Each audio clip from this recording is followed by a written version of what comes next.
सत श्री अकाल, नमस्कार, आदाब। पंजाबी रेडियो और पंजाबी टीवी यूएस से देख और सुन रहे सभी साथियों का स्वागत है इस समय के विशेष programme beyond the headlines with Mandeep Punia में। इस प्रोग्राम में सीनियर पत्रकार मनदीप पूनिया जी का साथ होता है और देश विदेश के साथ जुड़ी हुई अहम खबरों पर होती है बातचीत।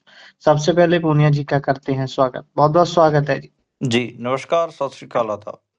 नमस्कार, सत श्री अकाल, आदाब। हर रोज की तरह शुरुआत अंतर्राष्ट्रीय खबर से करते हैं। सबसे पहले बात है ईरान के साथ चल रही खींचातानी की। अमेरिका, इजराइल का ईरान पर सबसे बड़ी गैस फील्ड पर हमला किया है अमेरिका और इजराइल ने।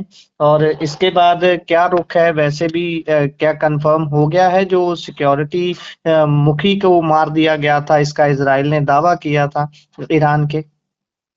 देखिए, मिडल ईस्ट में जारी जंग के बीच अमेरिकी और इजरायली जो सेना है उसने ईरान के ऊर्जा ठिकानों को निशाना बनाया है और उसमें ईरानी सरकारी मीडिया ने भी इस बात की तकदीस दी है। उन्होंने माना है कि अमेरिका और इजराइल ने दक्षिणी ईरान के साउथ पारस गैस फील्ड और असालुए शहर की तेल गैस सुविधाओं पर एयर स्ट्राइक की है। साउथ पारस दुनिया का सबसे बड़ा नेचुरल गैस फील्ड माना जाता है। रिपोर्ट्स के मुताबिक हमले में गैस के साथ साथ पेट्रोल, केमिकल और तेल इंफ्रास्ट्रक्चर को भी निशाना बनाया गया है। इजरायली मीडिया ने भी बुशेर इलाके में गैस फैसिलिटीज पर हमले की जानकारी दी है। अगर बात करें तो मतलब जो इजराइल के रक्षा मंत्री हैं, डिफेंस मिनिस्टर हैं, उन्होंने इस हमलों से पहले इन हमलों से पहले ये कहा था कि हम ईरान को एक बड़ा सरप्राइज देंगे और बड़े सरप्राइज दुनिया को देखने को मिलेंगे। तो ईरान और लेबनान में बड़े सरप्राइज तो यही कि दुनिया के सबसे बड़े गैस फील्ड माने जाने वाले इलाकों के ऊपर आज हमले हुए हैं। ईरान की रेवोल्यूशनरी गार्ड IRGC ने लोगों से सऊदी अरब, संयुक्त अरब अमीरात और कतर के प्रमुख तेल और गैस ठिकानों से दूर रहने को कहा है। यानी कि ईरान भी कहीं ना कहीं जवाबी कार्रवाई करेगा। तो खाड़ी के मुल्क एक हिसाब से बात करें तो पूरी तरीके से युद्ध में उलझते हुए नजर आ रहे हैं इस समय। और ईरान की जो धमकी है, IRGC की जो धमकी है, वो देखना देखना होगा कि वो कितना कैसी रहेगी। जो बेंट क्रूड ऑयल है वो $110 तक प्रति बैरल चढ़ सकता है, ये भी एक बात कही जा रही है। और लगातार जो कच्चा तेल है वो उसकी कीमतें अब आपको ज़्यादा देखने को मिलेंगी। जो लारजानी की जो बात आप कर रहे थे, हाँ, उसकी उनकी जो खबर है वो लगभग लगभग पुख्ता हो चुकी है। उसमें यही माना जा रहा है कि जो ईरान के सुरक्षा प्रमुख अली लारिजानी थे, उनकी मौत लगभग कन्फर्म हो चुकी है। और इसमें व्हाइट हाउस की तरफ से भी ये बात कही गई और इजराइल की तरफ से भी ये बात कही गई है। तो इजराइल ने दावा किया था कि ईरान के जो सिक्योरिटी चीफ थे अली लारिजानी, उनको उन्होंने मारा था। और इस बात की तफ्तीश कई ईरानी मीडिया हाउसेज ने भी की है। जी। और इससे आगे एक खबर ये भी फैल रही है कि वेनेजुएला और ईरान के ऊपर कार्रवाई छेड़ने के बाद अभी क्यूबा के ऊपर भी हमला कर सकता है अमेरिका। क्या इसके कोई संकेत दे रहा है अमेरिका? देखिए, डोनाल्ड ट्रंप अलग अलग मौकों पे ये बात बोल चुके हैं। ओवल ऑफिस में जब वो पत्रकारों से बात कर रहे थे मंडे को, तो क्यूबा को अपने कब्जे में लेने के इरादे के बारे में उन्होंने कहा था किसी न किसी रूप में क्यूबा को लूंगा, चाहे मैं उसे आज़ाद करूं या अपने नियंत्रण में लूं, मैं उसके साथ कुछ भी कर सकता हूं। तो न्यूयॉर्क टाइम्स ने भी इस चीज को, इस बयान को काफी चौंकाने वाला माना है। और अमेरिका के इतिहास में कई राष्ट्रपति क्यूबा के साथ तनावपूर्ण रिश्तों में रहे हैं, लेकिन किसी ने भी इस तरह खुले तौर पर क्यूबा पर कब्जे करने की बात नहीं कही थी। ट्रंप ने इस साल वेनेजुएला और उसके बाद ईरान में सैन्य कार्रवाई ट्रंप कर रहे हैं। तो अब जो तीसरा जो है, मतलब आफ्टर ईरान एंड वेनेजुएला, ये सिर्फ लोगों को मजाक नहीं लग रहा है, ऐसा लग रहा है कि क्यूबा के ऊपर भी हो सकता है। क्यूबा के साथ आप मानिए कि अमेरिका की कभी नहीं बनी। पिछले 65 साल से जो अपन कहें कि संबंध खराब ही चल रहे हैं।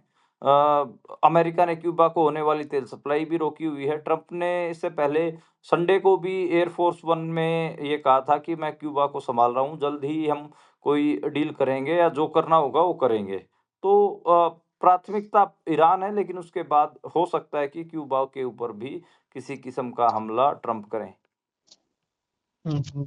लेकिन सोचने वाली बात इसमें ये है कि जिस तरीके से इस समय स्थिति बनी हुई है ईरान में, उसके बाद अमेरिका के लोग, वहां के वसनीक इस जंग के बारे में और अगली जंग छेड़ने के बारे में क्या सोचते हैं, ये भी बड़ा सवाल रहेगा। आगे बढ़े तो उधर कंगना बोल रही है कि राहुल गांधी टपोरियों की तरह सांसद आते हैं, तू तड़ाक करके बात करते हैं। वैसे कंगना को अपनी और भी देख लेना चाहिए एक बार। देखिए, सारा विवाद उस दिन से शुरू हुआ है जिस दिन संसद की सीढ़ियों पे, पार्लियामेंट की सीढ़ियों के ऊपर अपोजिशन पार्टियों के मेंबर्स आंदोलनरत थे, आंदोलन कर रहे थे और उन्होंने एक फ्लेक्स पकड़ा हुआ था, एलपीजी के सिलेंडर छपे हुए थे, नरेंद्र सरेंडर वाला, नरेंद्र भी गायब और सिलेंडर भी गायब, ये वाला फ्लेक्स था। और उस समय जो अपन बात करें कि राहुल गांधी थे, वो संसद की सीढ़ियों पे चाय और बिस्किट खा रहे थे। उसको लेकर जो बीजेपी पार्टी, उसने इसको इश्यू बनाया। उनके जो समर्थक रिटायर्ड ब्यूरोक्रेट्स हैं, उनसे एक लेटर भी लिखवाया कि भई संसद की एक गरिमा होती है, आप उसकी सीढ़ियों पे बैठ के चाय बिस्किट नहीं खा सकते।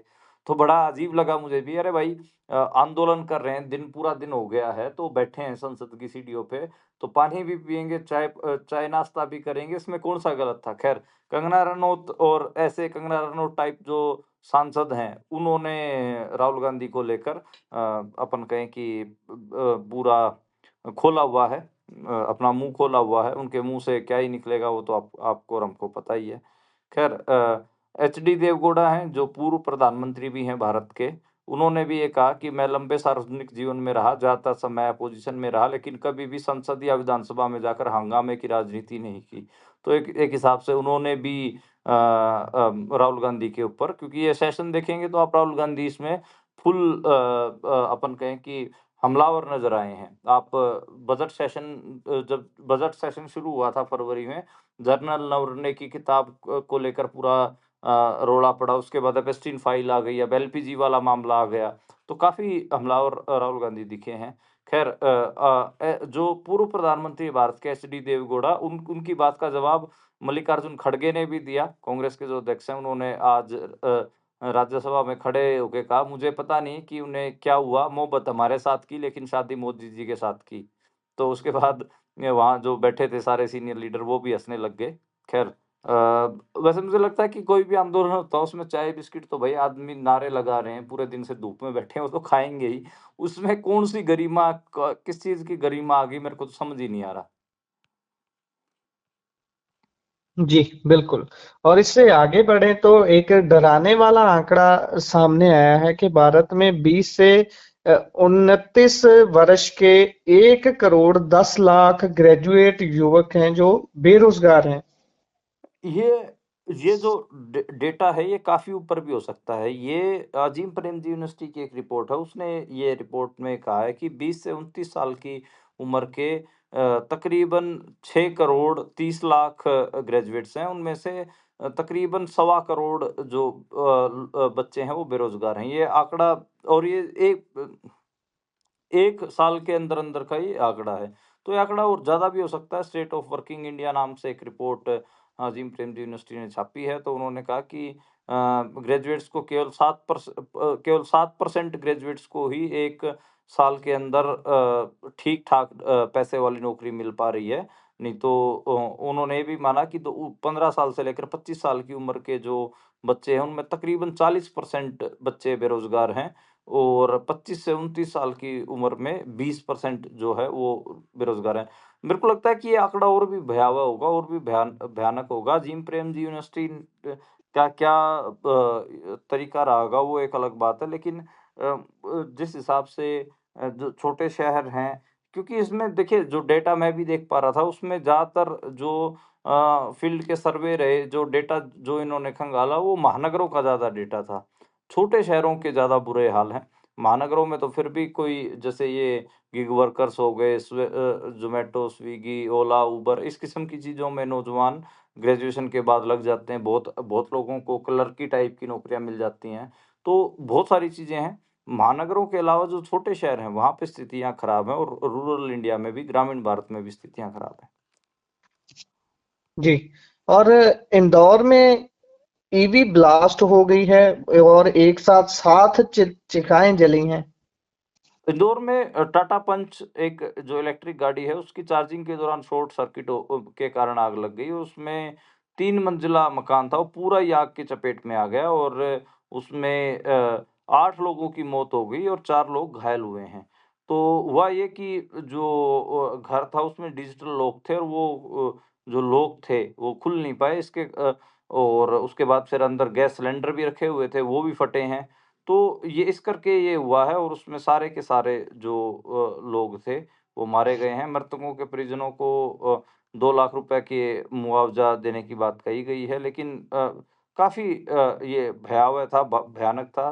मतलब ईवी गाड़ियों की सेफ्टी को लेकर अब सवाल उठ रहा है कि भई चार्जिंग कर रहे थे गाड़ी की, पूरे का पूरा घर ही चपेट में आ गया और 8 लोगों की मौत हुई है। काफ़ी डराना वाला ये मामला दिख रहा है। इस जी।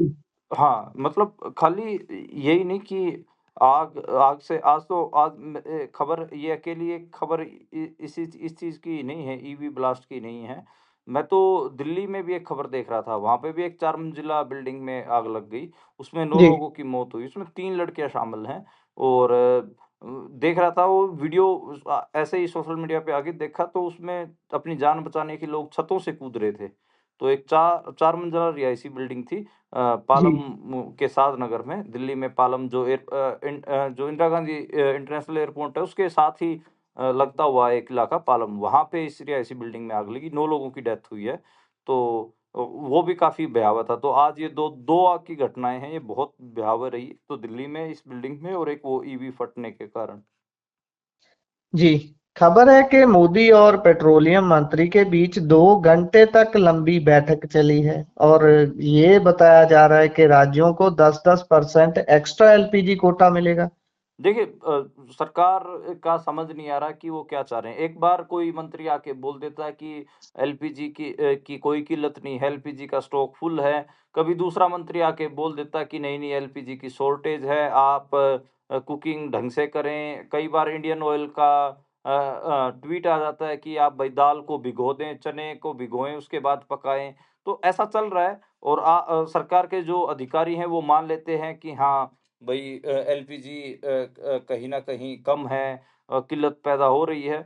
स्ट्रेट ऑफ हॉर्मुज़ से 90% जो एलपीजी भारत में इम्पोर्ट होती है, वो उसी रास्ते से आती है और स्ट्रेट ऑफ हॉर्मुज़ आपको पता है युद्ध के कारण डगमगाया हुआ है। मेरे जो सोर्सेज़ हैं, मेरी भी आज इस चीज़ को लेकर जो बात हो रही थी, तो उसमें माना है कि 20 से 25 दिन का स्टॉक ही भारत के पास है और स्ट्रेट ऑफ हॉर्मुज़ अगर नहीं खुलता है अगले 10 दिन, तो साफ़ तौर पर किल्लत देखने को मिलेगी। जो हम कमर्शियल सिलेंडर्स को लेकर बात करें तो दिख ही रहा है कमर्शियल सिलेंडर के दाम बढ़े हैं, डोमेस्टिक सिलेंडर के भी दाम बढ़े हैं।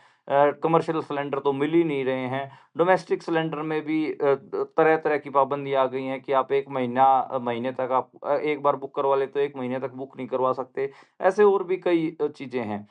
10% ज़्यादा स्टेट्स को कोटा देने की का ऑफ़र कहा गया है। आज पेट्रोलियम जो मंत्री हैं हरदीप पुरी, वो नरेंद्र मोदी से उनकी मुलाकात भी हुई है। 2 घंटे के आसपास इसमें संसद भवन में ये बैठक हुई है। इसमें कच्चे तेल, गैस की उपलब्धता, इम्पोर्ट और संभावित संकटों के ऊपर दोनों की बातचीत हुई है और इसमें जो इमरजेंसी तेल भंडार है, उसकी समीक्षा की गई है। तो मतलब जो हमारे जो सोर्सेज़ कह रहे हैं कि भई अब 20 से 25 दिन का स्टॉक ही है, तो तभी तो ये बैठक हो रही है। उससे उससे भी ये चीज़ें दिख रही है। तो संकट दिख रहा है साफ़ तौर पर और काफ़ी उसको लेकर चीज़ें हो रही हैं। 93% एलपीजी बुकिंग ऑनलाइन हो रही हैं, तो आप देख ही सकते हैं कि पैनिक है लोगों में, सिलेंडर की लाइनें लंबी भी हैं, एलपीजी के दाम भी बढ़ाए जा रहे हैं। तो ये कई सारी ऐसी चीज़ें हैं जिसके कारण लोग थोड़े से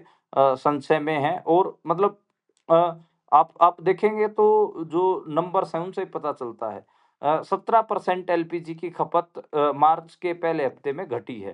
तो मतलब आप देखिए यार, घटने का मतलब क्या है कि 17% लोगों को कम दिया गया। खपत तो उतनी ही रहेगी।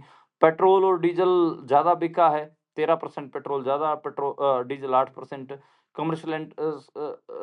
कमर्शियल सिलेंडर्स महँगे होने के कारण 57% जो रेस्टोरेंट है उन्होंने अपने चार्जेज़ भी बढ़ाए हैं, दाम भी बढ़ाए हैं खाने के। तो काफ़ी उथल-पुथल देखने को मिल रही है। शेयर मार्केट में देखिए आप, शेयर मार्केट में भी हलचल काफ़ी दिख रही है, और उसको अब कैसे इसको स्ट्रीट वेंडर्स ने भी अपने, मतलब जो जहाँ-जहाँ पे भी एलपीजी से जुड़ी हुई चीज़ें हैं, सबने अपने दाम बढ़ाए हैं। इवन फ्लाइट्स ने दाम बढ़ाए हैं, क्योंकि जो फ्लाइट का जो फ्यूल होता है वो महँगा हो रहा है। तो काफ़ी काफ़ी चीज़ें चल रही है, और सरकार छापे मारती फिर रही है कालाबाज़ारी रोकने के लिए। 12,000 से ज़्यादा छापेमारी की गई है इन पिछले 15 दिनों के अंदर। तो दिख ही रहा है कि हाँ, एक पैनिक तो खुद सरकार के अंदर भी है, नहीं तो 2-2 घंटे कोई मीटिंग नहीं होती। अब पता नहीं इसको कैसे छुपाने की कोशिश की जा रही है, या इससे ढंग से निपटने की कोशिश की जा रही है। अब समझ नहीं आ रहा, पर मतलब भारत की स्थिति इतनी ठीक नहीं है, जिस हिसाब से दिखाया जा रहा है। और हॉर्मुज़ में अभी भी 22 जहाज़ और 611 जो सीमैन हैं वो फँसे हुए हैं। तो काफ़ी बड़ा नंबर है पश्चिमी खाड़ी में, मतलब भारतीय झंडे वाले ये 22 जहाज़ हैं, और उसमें एलएनजी का टैंकर भी है, 4 कच्चे तेल के टैंकर हैं, 6 एलपीजी कैरियर हैं। तो ये सब तो फँसे हुए हैं हॉर्मुज़ स्ट्रेट में। तो ये काफ़ी बड़ा नंबर है, और मतलब जो दाम हैं कमर्शियल सिलेंडर के या डोमेस्टिक सिलेंडर के, दोनों के बढ़े हैं, दिख ही रहा है। तो नए गैस कनेक्शन बंद होने की खबरों के ऊपर सरकार सफाई दे रही है, कह रही है कि अभी कुछ चीज़ें हैं उसको लेकर हम काम कर रहे हैं, ई-केवाईसी को लेकर काम कर रहे हैं। तो चीज़ें दिख रही हैं साफ, एलपीजी की जो मार है वो आम लोगों पर पड़ रही है। जी। और आगे बढ़े तो बात राज्यसभा चुनाव की करें। हरियाणा में हम कई दिनों से इस खबर को ले रहे हैं कि कैसे कांग्रेस अपने जो विधायक थे उनको बचा-बचा के रख रही थी, लेकिन फिर भी क्रॉस वोटिंग हो गई। लेकिन अब कांग्रेस उसके ऊपर एक्शन ले रही है और शो को नोटिस जारी किया है अपने विधायकों को। देखिए, ये बड़ा अजीब है कि 4 जिन विधायकों के नाम आ रहे हैं, अ उ उसके अलावा भी 5 ऐसे विधायक हैं कांग्रेस के, जिसमें 1 ने तो क्रॉस वोटिंग की है, और 4 ने बात करें कि वोट कैंसल की है। टोटल 9 विधायकों ने गड़बड़ी की है। तो अब यही है, शो कॉज़ नोटिस दिए गए हैं, लेकिन कोई ठोस कार्रवाई होती हुई दिख नहीं रही मुझे। कांग्रेस में ड्रामा चल रहा है, सिर्फ़ 0.66% से जो है, मतलब आधी वोट से करमबीर बोस जो हैं कांग्रेस के, वो जीते हैं। 5 विधायकों के नाम भूपेंद्र हुड्डा ने हाईकमान को दिए हैं कि भई जिन्होंने संभावित क्रॉस वोटिंग की है। विनेश फोगाट की भी मैं आज बात देख रहा था, वो कह रही थी कि उनसे मेरी बात भी हुई, वोट क्रॉस हुई हो या कैंसल हुई हो, मंशा दोनों जगह एक जैसी थी, या पार्टी को डिसाइड करना है। ऐसे बिना वजह कुछ नहीं होता। कोई किंतु-परंतु नहीं होना चाहिए। इसी सोच के साथ पार्टी को एक्शन लेना चाहिए। अगर गलती क्रॉस करने वालों की है, तो कैंसल करने वालों की भी क्या उतनी ही गलती नहीं है? ये हमारी पार्टी के जो टॉप लीडरशिप है उसका वो इसके ऊपर फैसला ले। हर बार-बार दूसरों के कंधों पर रख कर नहीं होता, कुछ अपने भी जयचंद होते हैं। यानी कि विनेश फोगाट ने अपने जो विधायक जिन्होंने क्रॉस वोटिंग की उनको जयचंद कहा। ये भी कहा कि भई जब मॉक ड्रिल करवाई गई थी, बार-बार हमसे अब मॉक ड्रिल करवाई गई, प्रैक्टिस करवाई गई, ऐसे वोट डाली, तो फिर 4 जिन्होंने कैंसल की है, वो कैसे कैंसल हो सकती है? जिसका ज़मीर ज़िंदा हो, उसकी कोई कीमत नहीं होती, रखवाली जानवरों की होती है, इंसानों की नहीं होती। तो उन्होंने विनेश फोगाट ने तंज इस पे भी कसा है कि जो हिमाचल में होटलों में भर के लेके गए बसों में हमें, तो मतलब रखवाली जो होती है, वो जानवरों की होती है, इंसानों की थोड़ी ना होती है। सज़ा उसी को मिले जिसने गलती की, ईमानदारों के खिलाफ झूठा नैरेटिव बनाकर सज़ा उनको क्यों? यह विचारधारा की लड़ाई है, जनता की अदालत में उनके नाम जाने चाहिए, जनता ही उनका आखिरी फैसला ले, उनके भविष्य का आखिरी फैसला ले। यानी कि जो विनेश फोगाट हैं, वो साफ कह रही हैं कि भई इसमें नरमाई ना बरती जाए, उनके नाम जन तक भी किए जाएँ, नाम भी लोगों तक पहुँचाए जाएँ, और क्या बोल रहे हैं कि उनको एक्सपोज़ किया जाए जनता के सामने, ताकि जनता उनका आखिरी फैसला ले सके। जी बिल्कुल। और एक और खबर जो बेहद परेशान करती है चंडीगढ़ से आ रही है, एक प्रॉपर्टी डीलर को 12 गोलियां मारी जाती हैं और उसके बाद जिम्मेदारी भी ले ली गई है गैंगस्टर ग्रुप की ओर से। हाँ, चंडीगढ़ के सेक्टर 9 में प्रॉपर्टी डीलर को गोली मारकर उसकी हत्या कर दी गई। वो जिम करने के लिए गया हुआ था और जिम करने के बाद जैसे ही वो अपनी फ़ॉर्च्यूनर गाड़ी में घर जाने के लिए उसमें चढ़ा, तभी उसके ऊपर 12 राउंड फायरिंग की गई। गोलियाँ लगने के बाद ड्राइविंग सीट के ऊपर ही जो प्रॉपर्टी डीलर था वो लुढ़क गया। और इस हत्या की ज़िम्मेदारी गैंगस्टर लक्की पटियाल ने ली है। सोशल मीडिया पे उन्होंने पोस्ट डालकर लिखा है कि ये हमारी जानकारियाँ विरोधियों को दे रहा था। सीसीटीवी फुटेज भी इसकी काफ़ी वायरल है। जो ये प्रॉपर्टी डीलर है चरणप्रीत सिंह, के नाम पर इसकी पहचान हुई है। 31 साल का था, गाँव कुब्बा एड़ी, मुल्लापुर जो गरीबदासपुर था चंडीगढ़ के पास ही, उसका गाँव है कुब्बा एड़ी, उस गाँव का ये रहने वाला था और 12 खोल पुलिस ने बरामद कर लिए हैं। बाकी जो शव है वो पीजीआई मोर्चरी में रखवा दिया है। परिवारजनों का कहना है कि वो कल फैसला लेंगे कि भई हम अंतिम संस्कार करेंगे या नहीं करेंगे। गाँव में जो इस नौजवान के गाँव में काफ़ी रोष है और आस-पास के गाँव जो चंडीगढ़ के आस-पास के पंजाब के गाँव हैं, वो इकट्ठा हो रहे हैं। शायद मेरे को लगता है कि कल वो अंतिम संस्कार ना करें और सड़क को लाश लाश को सड़क पर लेकर भी बैठें, ऐसा कुछ हो सकता है। परिजनों के साथ जो पुलिस वाले हैं काफ़ी उलझते हुए नज़र आए। परिजन काफ़ी गुस्से में दिखे। चंडीगढ़ पुलिस ने शांत करवाने की भी कोशिश की, लेकिन जो घरवाले थे वो नहीं माने और आज उन्होंने अंतिम संस्कार नहीं किया। तो जो हमलावर थे वो बाइक पर आए थे और सीसीटीवी फुटेज दोनों हमलावरों की पुलिस के पास पुलिस को मिल चुकी है। तो और जो गोलियाँ हैं वो बहुत बेरहमी से मारी गई हैं। इवन जो हाथ वगैरह की जो हड्डियाँ हैं वो भी 9 एमएम राउंड थे, तो वो गोलियाँ भी वो हड्डी भी टूट गई है हाथ की। जी, इसी के साथ प्रोग्राम का समय यहाँ समाप्त होता है। आप जुड़ी जानकारियां साझा की, बहुत बहुत धन्यवाद। धन्यवाद गुरप्रीत।